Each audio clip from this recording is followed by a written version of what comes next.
должны знать. L'histoire de la Russie, épisode 1. Comment la Russie est née. Parce qu'avant d'être une puissance, c'était juste un territoire froid, immense et presque vide.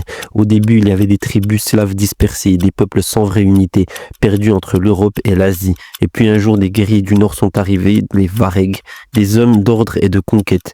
Ils ont rassemblé les tribus, organisé un pouvoir et posé les bases de ce qu'on appellera plus tard la Russe de Kiev. À cette époque, tout reposait sur la force et la stratégie, pas sur les grands discours, sur la capacité à survivre. Parce que dans ces régions glacées, la faiblesse, ça se payait cash.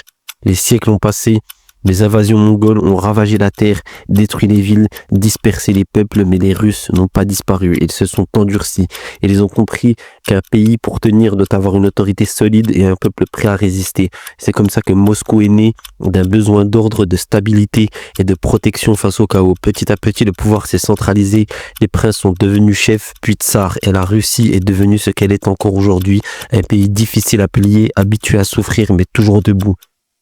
Son histoire, c'est celle d'un peuple qui a appris à ne jamais compter sur personne et à se reconstruire encore et encore, peu importe les coups.